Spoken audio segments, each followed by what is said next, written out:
Anda diberkati oleh pelayanan digital kami? Diberkati lewat program-program kami seperti Deep Talk with Pase, Bible Talk, dan lain-lain. Kemudian ingin lebih dalam lagi belajar tentang kebenaran? Jadilah membership The Warriors Digital Ministry. Khusus yang mau benar-benar belajar tentang semua yang berbau Alkitab, tentang tafsir, tentang kebenaran yang lebih dalam, maka dengan join membership channel YouTube The Warriors, semua kebutuhan dan kerinduan tadi akan lebih terpuaskan. Caranya mudah. Pertama, klik dan buka channel The Warriors. Kemudian kedua, klik tombol join yang berada di sebelah tombol subscribe. Lalu jika sudah klik tombol join maka akan masuk ke halaman ini di mana Bapak Ibu bisa memilih ada dua level membership. Yang pertama The Warriors Family yang berisikan program-program pembahasan rutin seperti Living in Wisdom. Ataupun yang kedua yaitu The Warriors Bible Club yang berisi program-program rutin dan juga kelas Alkitab kami. Setelah memilih, maka Bapak Ibu akan masuk ke dalam halaman di mana Bapak Ibu diharuskan untuk memilih metode pembayaran. Metode ini bisa sangat bervariasi tergantung lokasi Google yang Bapak Ibu daftarkan. Jika sudah memilih, nantinya biaya membership ini akan otomatis terpotong saldonya, jadi mohon pastikan setiap bulannya agar saldonya tercukupi biar bisa langsung terauto debit. Nah, untuk Bapak Ibu yang ingin merubah level membershipnya, bisa dengan cara yang sama, yaitu masuk ke channel The Warriors, kemudian klik tombol si perks di sebelah tombol subscribe. Setelah itu pilih level membership yang baru. Demikian. Yuk segera join. Di mana lagi kita bisa belajar kebenaran, semudah di The Warriors, yang dibuat dengan konsisten. Sekedar info, kami sudah menjalankan pelayanan ini 9 tahun loh. Kami siapkan materinya dengan sungguh-sungguh, Anda tinggal mengikutinya. Di mana saja, kapan saja, selama sinyal HP dan Wi-Fi ada, juga selama pulsa internet tersedia. Jadilah orang Kristen yang bijak di akhir zaman bersama The Warriors Digital Ministry. Menjadi keluarga besar dalam Tuhan di komunitas The Warriors.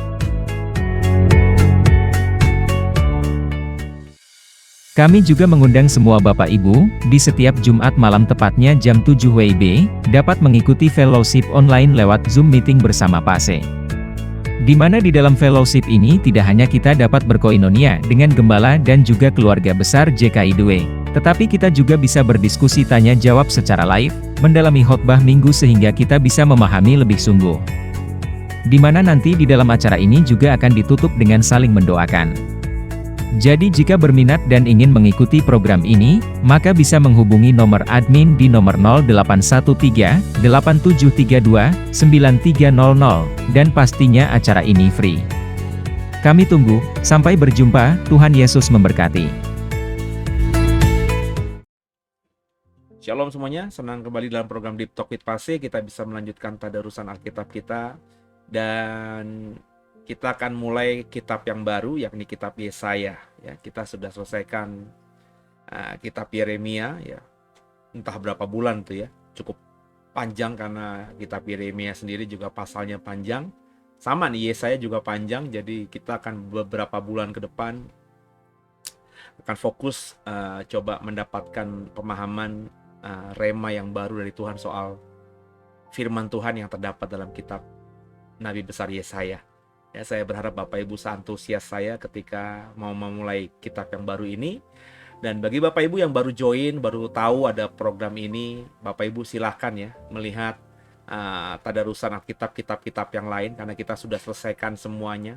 Perjanjian baru kita sudah selesaikan ya. Dan saya berharap Bapak Ibu yang baru juga bisa mengikuti ya, Injil Matius, Markus, Lukas, Yohanes sampai kitab Wahyu ya.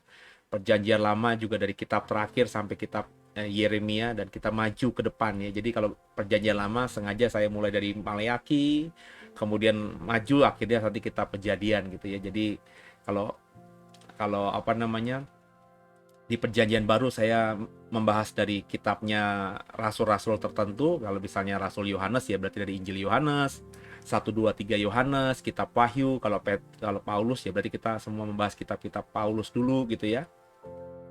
Dan di Perjanjian Lama kita akan masuk dalam kitab Yesaya ya.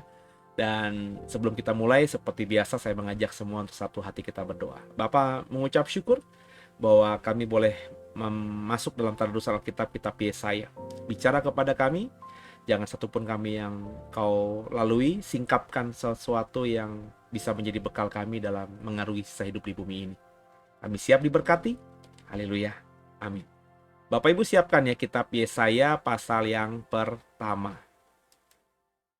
When the oceans rise and thunders roar, I will soar with you above the storm.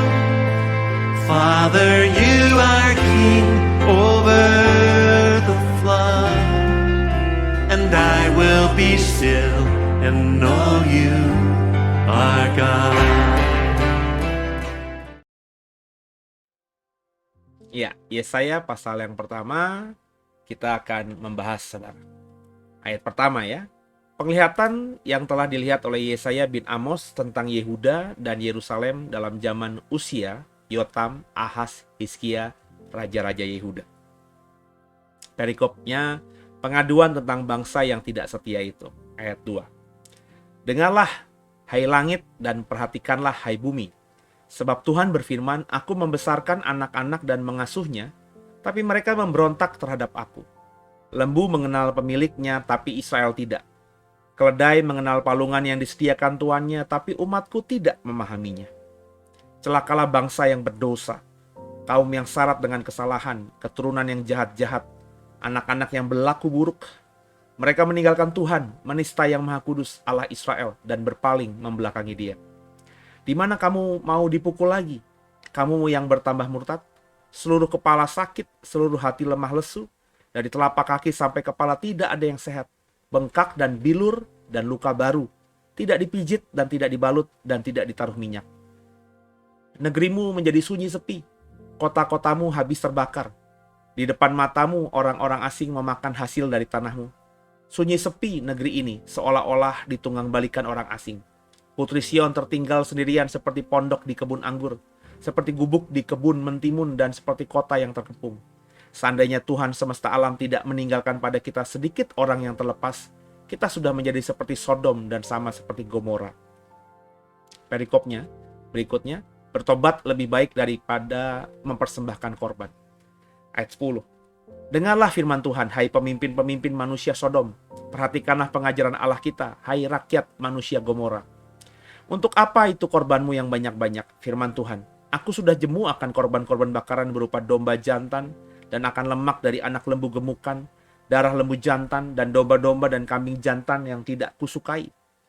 Apabila kamu datang untuk menghadap ke hadiratku, siapakah yang menuntut itu daripadamu? Bahwa kamu menginjak-injak pelataran bait suciku. Jangan lagi membawa persembahanmu yang tidak sungguh, sebab baunya adalah kejijikan bagiku. Kalau kamu merayakan bulan baru dan Sabat, atau mengadakan pertemuan-pertemuan, aku tidak tahan melihatnya, karena perayaanmu itu penuh kejahatan. Perayaan-perayaan bukan perayaan-perayaan bulan barumu dan pertemuan-pertemuanmu yang tetap, aku benci melihatnya. Semuanya itu menjadi beban bagiku. Aku telah payah menanggungnya. Apabila kamu menadahkan tanganmu untuk berdoa, aku akan memalingkan mukaku. Bahkan sekalipun kamu berkali-kali berdoa, aku tidak akan mendengarkannya. Sebab tanganmu penuh dengan darah. Basuhlah, bersihkanlah dirimu. Jauhkanlah perbuatan-perbuatanmu yang jahat dari depan mataku. Berhentilah berbuat jahat. Belajarlah berbuat baik. Usahakanlah keadilan, kendalikan orang kejam. Belalah hak anak-anak yatim, perjuangkanlah perkara janda-janda. Marilah baiklah kita berperkara. Firman Tuhan. Sekalipun dosamu merah seperti kermizi, akan menjadi putih seperti salju. Sekalipun berwarna merah seperti kain kesumba, akan menjadi putih seperti bulu domba. Jika kamu menurut dan mau mendengar, maka kamu akan memakan hasil baik dari negeri itu. Tapi jika kamu melawan dan memberontak, maka kamu akan dimakan oleh pedang. Sungguh Tuhan yang mengucapkannya. Lanjut ya, perikop berikutnya, hukuman atas Yerusalem. Bagaimana ini? Kota yang dahulu setia sekarang sudah menjadi sundal. Tadinya penuh keadilan dan di situ selalu diam kebenaran, tapi sekarang penuh pembunuh. Perakmu tidak murni lagi dan arakmu bercampur air. Para pemimpinmu adalah pemberontak dan bersekongkol dengan pencuri. Semuanya suka menerima suap dan mengejar sogok. Mereka tidak membela hak anak-anak yatim dan perkara jana-jana tidak sampai kepada mereka. Sebab itu demikianlah firman Tuhan, semesta alam, yang maha kuat pelindung Israel. Aku akan melampiaskan dendamku kepada para lawanku dan melakukan pembalasan kepada musuhku. Aku akan bertindak terhadap engkau. Aku akan memurnikan perakmu dengan garam soda, dan aku akan menyingkirkan segala timah daripadanya. Aku akan mengembalikan para hakimmu seperti dahulu, dan para penasihatmu seperti semula. Sesudah itu engkau akan disebut kota keadilan, kota yang setia.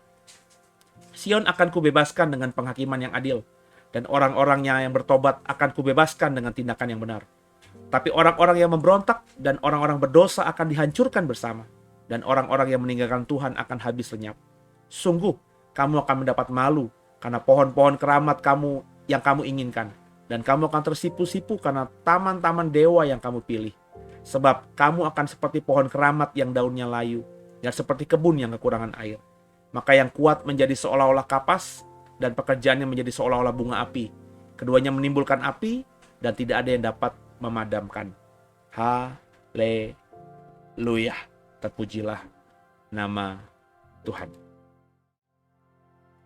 Ya, Bapak Ibu.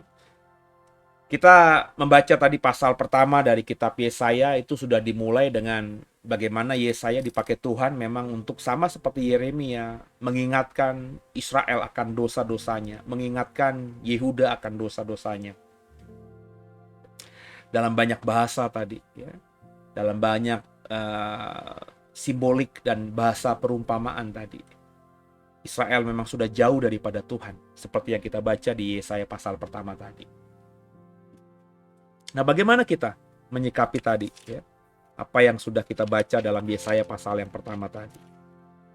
Ya, berkali-kali dalam tadarusan ini saya mengatakan bahwa ya kita harus belajar untuk memandang kekudusan itu dengan sungguh gitu ya.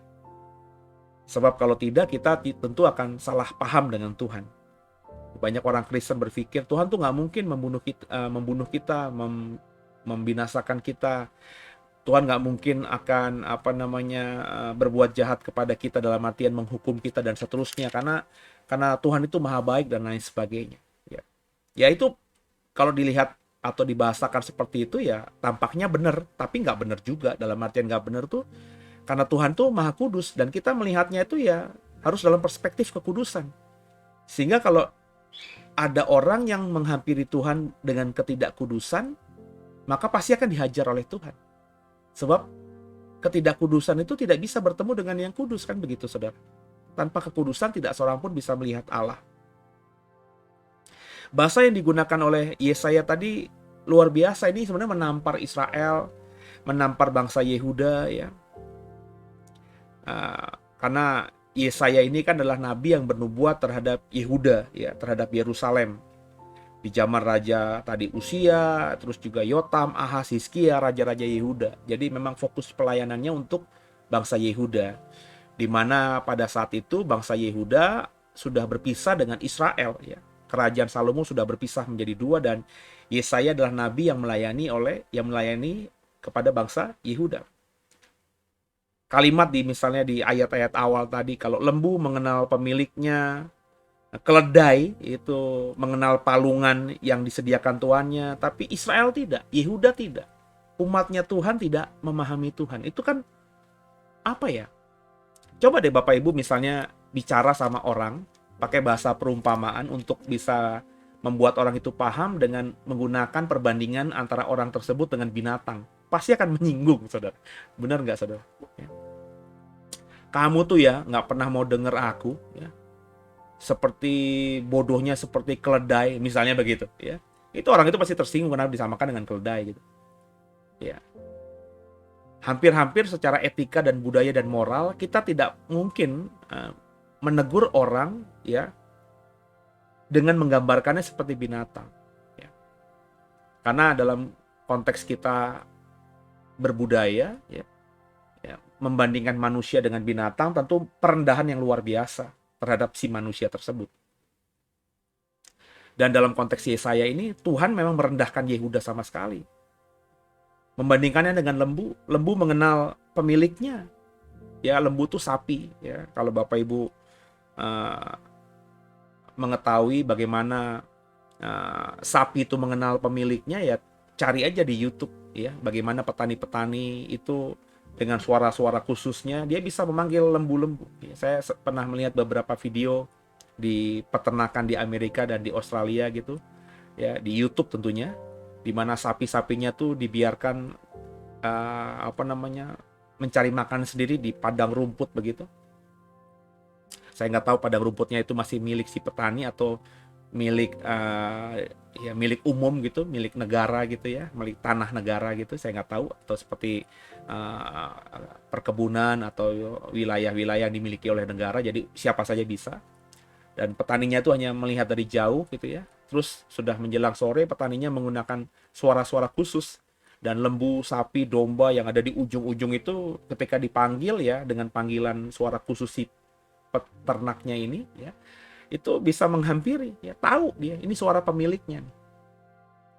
Terus keledai, bayangin keledai itu adalah gambaran binatang terbodoh. Dasar keledai, otak dungu, karena ya keledai itu ya memang nggak bisa apa-apa, hanya binatang untuk ngangkat berat aja saudara ya.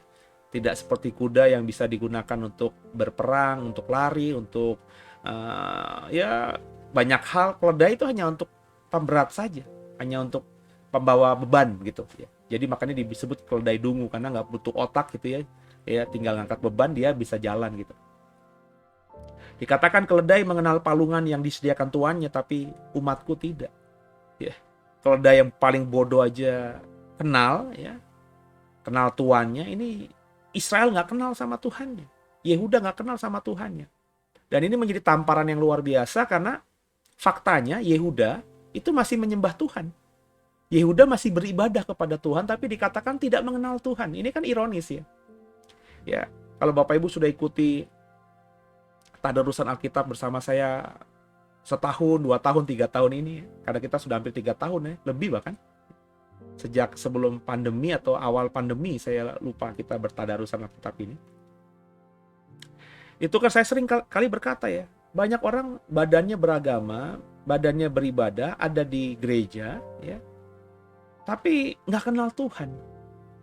Kalaupun kenal Tuhan, ya kenal Tuhan yang dia mau kenal saja, dalam artian ya Tuhan itu pemberi mujizat, Tuhan itu maha kuasa, Tuhan itu maha kasih, yang mau dikenalnya Tuhan yang model begitu aja, tapi nggak kenal Tuhan secara utuh.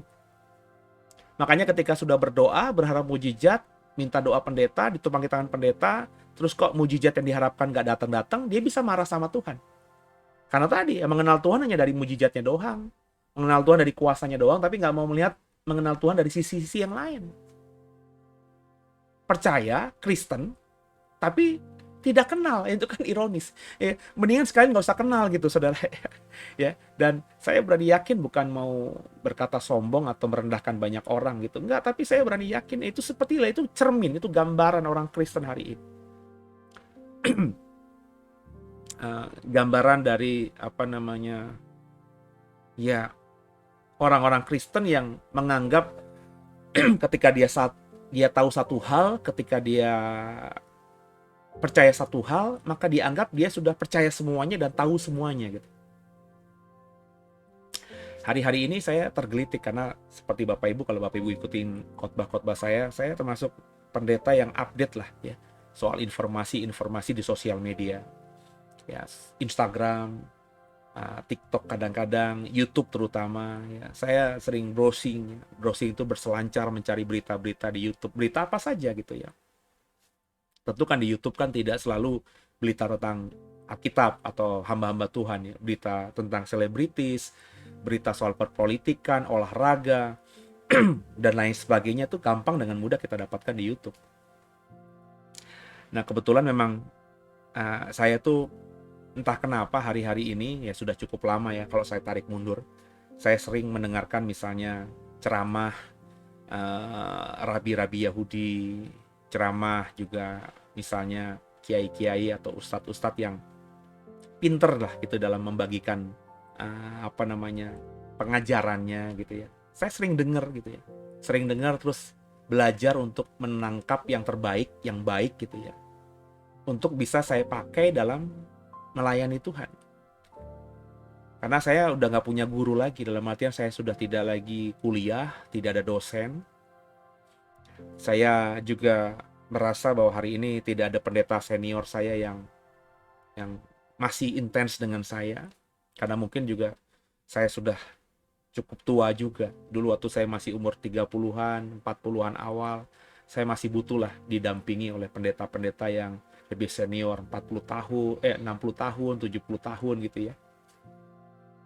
Nah, kalau saya udah mendekati umur 50, pendeta senior saya ya mestinya umur 70-an begitu ya. Ya, 70-an udah banyak yang udah nggak ada juga.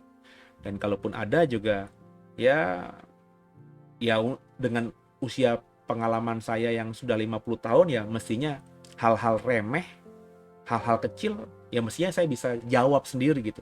Tidak lagi butuh masukan dan lain sebagainya, kecuali yang urgent. Tapi ya dalam tahun-tahun terakhir ini saya tidak mengalami masalah yang urgent yang saya butuh masukan dari pendeta yang jauh lebih senior daripada saya. Saya minum dulu saudara ya. Jadi saya lebih banyak belajar di YouTube tadi. Kalau kiai-kiai kan banyak yang lebih senior. Rabi-rabi juga banyak yang senior. Yang saya dengar tuh rabi-rabi senior semuanya, umur sekitar 70. Mereka membahas soal perjanjian lama dalam perspektif Yahudi mereka. Itu memperkaya saya, memperkaya wawasan. Saya juga dengar kiai-kiai, ustadz-ustadz yang senior. Bukan saya percaya kebenaran yang dia sampaikan, karena bagi saya kebenaran adalah Alkitab, firman Tuhan. Tapi gaya mereka, style mereka, cara mereka menyampaikan pesan, itu kadang-kadang memberkati saya. Yang memperkaya saya juga, sehingga saya ketika harus menyampaikan pesan kebenaran yang saya dapatkan di Alkitab dan juga Roh Kudus yang taruh di hati saya bisa menyampaikannya dengan gaya style ya mereka-mereka yang saya dengarkan ini. Nah, karena saya sering seperti itu, sering di YouTube itu akhirnya masuk berita-berita yang seputaran problematika Yahudi, ya karena saya sering dengar rabi-rabi Yahudi, dan juga problematika dalam teologi Islam, karena saya sering juga dengar kiai-kiai yang khotbahnya keren-keren juga menurut saya gitu ya. Nggak kalah keren dengan banyak pendeta yang juga bisa khotbah keren gitu. Nah, di YouTube yang saya masuk itu, kalau kita ngomongin, nggak tahu saudara paham atau enggak, tapi dalam dunia Islam di Indonesia sekarang ini, itu lagi viral, lagi rame perdebatan, bahkan pertentangan ya soal bagaimana orang Islam itu menyikapi tentang Habib dan Kiai. Dipertentangkan tuh, misalnya Wali Songo dengan Habib-Habib sekarang yang mengatakan bahwa mereka itu punya darah Nabi dan lain sebagainya. Nasabnya tuh nasab yang mulia karena punya darah Nabi, karena katanya mereka konon keturunan Nabi. Habib, Habaib yang Bapak Ibu sering dengar di berita-berita itu, yang ada yang dulu di FPI yang udah dibubarkan, itu kan Habib juga. Terus juga ada Habib yang pernah ditahan yang rambutnya dicat pirang itu, yang masih muda juga ya. Itu mereka tidak suka gitu ya dengan model Habib-Habib yang seperti ini. Dan Habib-Habib yang dikritik ini juga mereka membela diri ya. Ada satu Habib yang saya bilang tadi, salah satunya tadi berkata bahwa satu Habib tolol itu jauh lebih baik dari 70 tanda kutip ulama yang baik gitu. Karena apa? Karena satu Habib tolol ini masih punya nasab, masih punya darah Nabi mereka gitu saudara ya, bukan Nabi kita, Nabi mereka. Jadi kalau udah punya darah Nabi itu ya lebih mulia daripada orang lain, sehingga makanya mereka sikapnya tuh merendahkan sama sekali, merendahkan bahkan umatnya, sampai mereka tuh umatnya itu harus mencium kaki mereka. Kalau tangan, mencium tangan itu ya orang Indonesia mencium tangan ya. Saya kalau yang lebih tua juga saya mencium tangan, is okay ya. Karena memang lebih tua, saya di dalam budaya Jawa tuh diajar bahkan ya sungkeman gitu ya. Tapi kepada orang yang lebih tua, dan dalam hal ini tentunya konteksnya ya punya garis genetik di atas saya, kayak saya sungkem kepada orang tua, sungkem kepada eyang, ya itu hal yang lumrah gitu. Tapi ini karena mereka punya darah nabi itu, ya umat mereka tuh bahkan cium tangan, ya cium kaki gitu ya. Pokoknya mereka tuh kayak budak yang menghormati rajanya gitu. Padahal ya kalau kita tahu gaya cara ceramah mereka itu kasar ya, sering menghujat, merendahkan orang ya, bahkan menentang republik ini ya, mestinya kan nggak perlu didengar gitu ya. Nah ini lagi ditentang karena ada banyak kiai-kiai NU yang ya punya ilmu secara agama mereka gitu ya, terus belajar dan berkata bahwa Habib dan Habaib yang ada di Indonesia ini itu sebenarnya nggak punya garis langsung dari Nabi ya. Jadi mereka lagi bertentang. Ini saya lagi sering nonton ini ya perdebatan itu.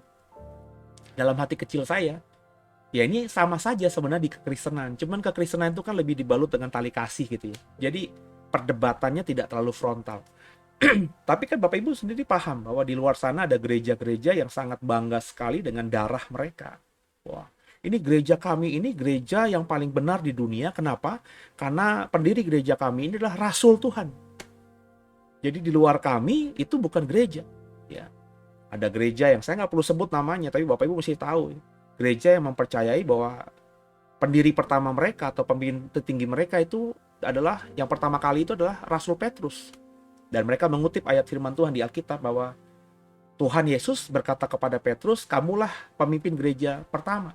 Karena di atas batu karang ini, batu karang itu kan arti nama dari Kefas, dari Petrus kan. Di atas batu karang ini, aku akan mendirikan gerejaku. Maka kemudian gereja itu berkata karena pemimpin pertama mereka mempercayai ya. Jadi mereka percaya bahwa pemimpin mereka itu yang pertama kali itu adalah Petrus. Maka mereka seterusnya, ini gereja Petrus, gereja yang paling benar ya. Tapi ya kalau kita membaca di dalam Alkitab ya, literatur juga gereja yang gereja mereka nih yang mereka menganggap bahwa pendiri mereka adalah Petrus, itu bisa kita pertentangkan ya. Karena kita tahu bahwa di kota kalau saya sebut nanti saya nyinggung gitu ya sebenarnya. Tapi ibu kota dari gereja besar ini itu sebuah ibu kota besar di zaman Perjanjian Baru, di mana Paulus pun juga punya andil dalam kekristenan pertama di sana. Ya. Jadi apakah gereja mereka ini gereja Petrus gitu ya? Apakah benar Petrus yang menjadi pendiri gereja pertama dan kemudian diwariskan sampai sekarang? Itu masih bisa kita perdebatkan. Itu area-area yang masih bisa diperdebatkan. Tapi mereka sudah berkata bahwa kamilah gereja yang benar, di luar kami bukan gereja. Kemudian juga ada gereja yang berasal dari Timur Tengah, ya. Saya juga nggak perlu sebut namanya, yang berkata bahwa mereka lah gereja paling benar. Jadi kalau gereja-gereja sekarang ini banyak, ya, yang paling diakui oleh Tuhan ya gereja mereka. Pengajaran yang paling murni itu dari gereja mereka. Jadi kalau ada orang Kristen dibaptis oleh gereja lain itu nggak sah, sebab yang boleh membaptis itu hanya murid Tuhan. Dan murid Tuhan inilah yang mendirikan gereja mereka. Ini pun juga masih diperdebatkan apakah gereja mereka yang menganggap salah satu rasul adalah pendirinya itu adalah benar. Ya. Jadi ini hanya klaim-klaim yang sebenarnya tidak bisa dibuktikan secara hukum begitu, hukum yang bisa dipertanggungjawabkan. Ya, karena rasul-rasul itu jujur saja kalau kita ukurannya Alkitab itu kan diaspora kemana-mana. Dan belum tentu misalnya contohnya nih ya, Rasul Paulus lah yang paling clear lah yang di Alkitab ini. Kan ada surat misalnya surat Tesalonika. Kita para teolog Perjanjian Baru sangat mempercayai bahwa gereja Tesalonika atau gereja Korintus atau gereja Efesus yang surat-suratnya itu ada di Perjanjian Baru itu memang dipengaruhi oleh Rasul Paulus. Ya. Tapi apakah Rasul Paulus pendiri gereja mereka?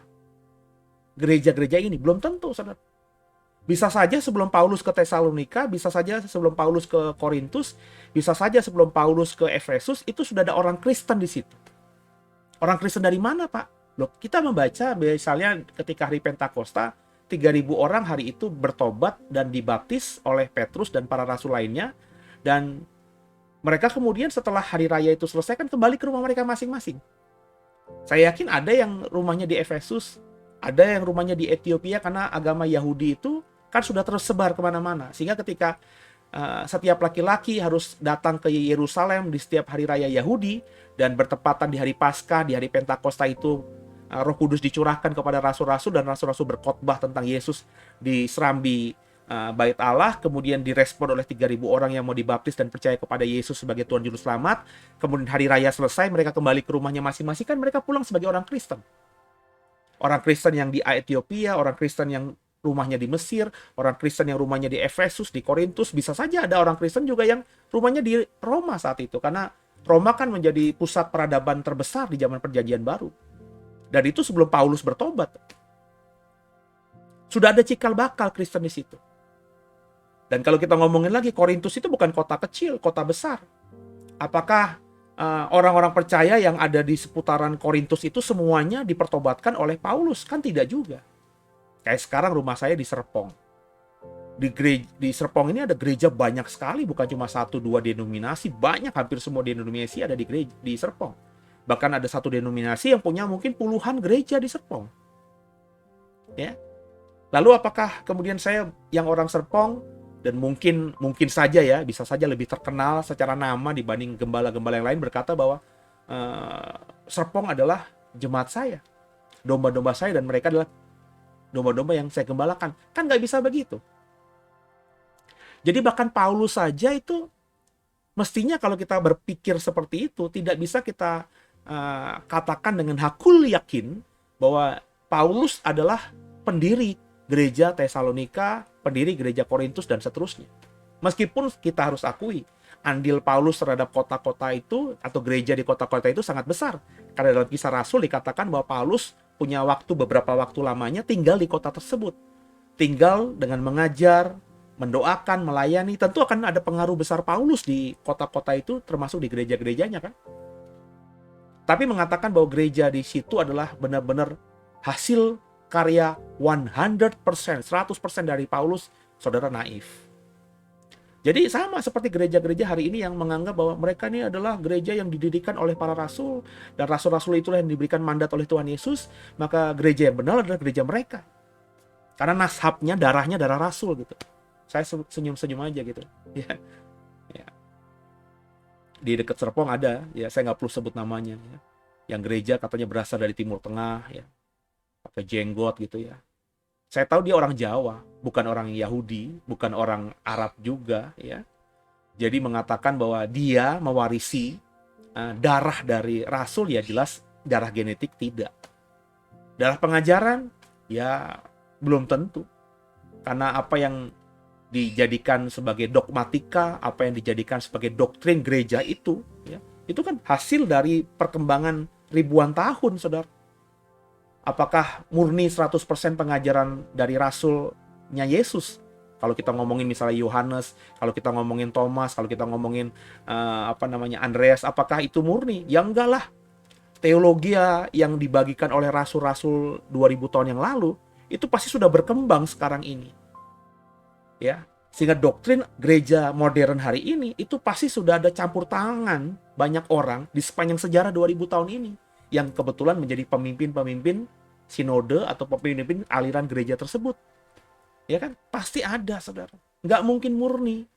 Jadi kalau mengatakan hari ini ada gereja paling murni, ya, itu ya sama seperti orang seberang, ya, yang mengatakan bahwa darahku ini darah murni dari nabi mereka, ya. Padahal ya belum tentu. Buktinya perdebatannya kan muncul, ya. Ada banyak orang yang mengkritik habaib ini, mengatakan, ya udah kalau kamu percaya bahwa kamu adalah keturunan nabi, tes DNA. Ada nggak benar-benar darah dari nabi, ya, kelihatan apa tidak? Nah ini mereka tidak takut. Sampai sekarang belum ada yang berani tes DNA. Padahal ditantang, tes DNA-nya dibayarin dan seterusnya. Mereka nggak berani. Hal ini menjadi pemicu karena sekali lagi gara-gara YouTube, ya. Misalnya Bapak Ibu tentu pernah dengar presenter atau pembawa acara atau pewawancara yang namanya Najwa Shihab, ya. Tahu ya, itu kan terkenal banget di Metro TV atau Mata Najwa, ya. Itu di internet, sekarang di YouTube banyak. Ini kan anak dari Kiai tua yang saya hormati juga, yang saya senang sekali gaya dia dalam mengajar tuh teduh gitu ya, Quraisy Shihab. Quraisy Shihab ini juga punya darah Nabi katanya. Sebenarnya Habib Quraisy Shihab, tapi beliau itu karena rendah hati tidak mau memakai nama Habib karena tadi ya adalah saya orang biasa saja. Padahal semua mengakui bahwa Quraisy Shihab ini dan keturunannya, klannya itu katanya punya darah Nabi. Nah, Naswa Shihab ini pernah suatu kali penasaran, terus tes DNA dan terkejut. Ternyata dia tidak punya darah Arab sama sekali, ya. Dari tes DNA itu ya dia itu sebagian besar ya memiliki darah dari India, ya. Ini menarik gitu ya. Berarti terputus itu, ya. Darah Arabnya tidak ada, ya. Ini menarik sekali. Berarti kalau mengatakan bahwa saya tidak mau campur tangan terlalu jauh ya, tapi itu mungkin bijaksananya Quraisy Shihab yang tidak mau memakai nama Habib, karena juga mungkin dia merasa juga ya terlalu jauh lah ya antara dirinya dengan kehidupan nabinya. Itu ada ribuan tahun ya, yang kita nggak tahu itu apakah tercatat dengan benar apa tidak dan lain sebagainya. Orang-orang Yahudi yang hari ini tinggal di Israel dan menganggap dirinya orang Yahudi pun, saya berani yakin darah Yahudinya meskipun ada tidak terlalu besar, ya. Jadi hari ini kalau ada orang yang mengatakan bahwa saya adalah keturunan langsung dari Harun dan Sadok, sehingga saya nanti kalau Bait Allah terbangun kembali, saya berhak untuk menjadi salah satu calon imam besar di Bait Allah. Ini ya konyol juga. Ya dari mana taunya, ya? Ya karena jujur saja kan namanya bangsa Yahudi itu udah diaspora. Sejak abad kedua tuh Yahudi itu hilang ya. Baru ada lagi 1948. Ya Yahudi yang kumpul lagi, yang datang lagi tuh kebanyakan Yahudi yang dari Amerika Utara, dari Eropa Utara, ya dari Eropa, dari Asia, dari Afrika. Bahkan orang-orang Yahudi yang tinggal di sekitaran tanah Arab pun itu sudah kawin campur dengan suku-suku lain, bangsa-bangsa lain. Makanya saya berani yakin tidak ada orang Yahudi hari ini yang hidup di 2023 yang kalau tes DNA itu darah Yahudinya misalnya di atas 90%. Saya nggak berani yakin. Ya. Saya nggak yakin. Ya. Pasti ada darah Yahudinya, tapi mungkin ya cuman sekitar 30, 40. Mungkin ada juga yang di atas 50% ya, tapi yang pasti nggak mungkin 90%. Kenapa? Karena saya hakul yakin nenek moyang mereka sudah kawin campur dengan banyak bangsa ketika diaspora. Ada seorang yang saya kenal, cukup dekat dengan saya, berkali-kali dia bilang bahwa dia punya darah Yahudi, dan ketika ada kesempatan dia tes DNA, dan memang di dalam hasil tes DNA-nya itu dia bilang, nih Pak, saya punya darah Yahudi. Tapi darah Yahudinya prosentasenya kecil sekali, ya, kecil sekali.